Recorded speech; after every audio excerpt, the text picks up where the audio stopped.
మనమే మన సినిమాని చంపేసుకుంటూ ఉంటే ఏం బతుకుతున్నాం మనం యాక్చువల్గా అర్థం కావట్లేదు. అంటే బాధగా ఉంది. ఒక ఓపెన్గా ఒక సక్సెస్ గురించి చెప్పుకోలేకపోతున్నాం. అది ఎంత దురదృష్టం అవుతుంది. అది ఎంత వర్స్ట్ థింగ్. మనం గర్వంగా మనం చెప్పుకోవాలి కదా, మన తెలుగు సినిమా అనేది చాలా గొప్పది. సినిమా అనేది చాలా గొప్పది కదా.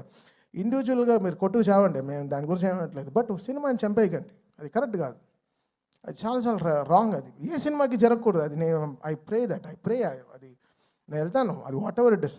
ఇప్పుడు నేను తప్పు చేశానా, నా సైడ్ ఒక తప్పు ఉంటే అది ఎవరితో పెట్టుకోను. ఆ రోజు రాత్రి 12ంటికి నేను తప్పు చేశానంటే వాడి పైన కాల్లో పడైనా వాడిని క్షమాపణ అడుగుతాను. ఆ 12 o'clock I finish the job. Next రోజు when I'm getting up, I don't want any enemies in my life. పొద్దున్న లేస్తామో లేదో తెలియదు, ఈరోజు పడుకుంటాం, పొద్దున్న లేస్తామో లేదో తెలియదు. నువ్వు ప్రామిస్ చేయి రేపు పొద్దున్న లేస్తామని. You don't know anything can happen for anyone in the night. So ఎందుకు ఇంత నెగటివిటీ? ఒక మనిషి బతకడం, కోవిడ్లో చచ్చాం కదా, అందరం చచ్చిపోయాం కదా, ఇండస్ట్రీ చచ్చిపోయింది. మళ్ళీ లేపి మళ్ళీ తీసుకొచ్చి పెద్ద డైరెక్టర్స్ మన తెలుగు సినిమాని ఎక్కడికో తీసుకెళ్తున్నారు వరల్డ్ వైడ్.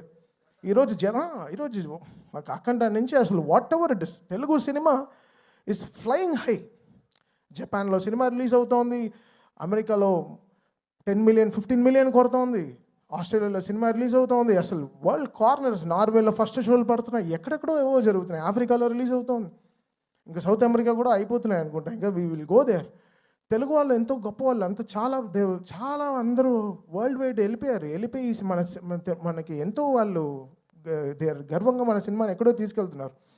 సో మన అందరి బాధ్యత కదా ఓ సినిమాని కాపాడడం అయినా సరే, వాట్ ఎవర్ ఇట్ ఇస్. సినిమా బాగాలేకపోతే okay fine, we take it, we learn, నేర్చుకుంటాం. నెక్స్ట్ ఎలా బాగా చేయాలి, మ్యూజిక్ ఎలా డైరెక్షన్ చేయాలి నేర్చుకుంటాం. We are open to it. But producer అలా కాదు కదా, మన సోల్ కదా వాళ్ళు.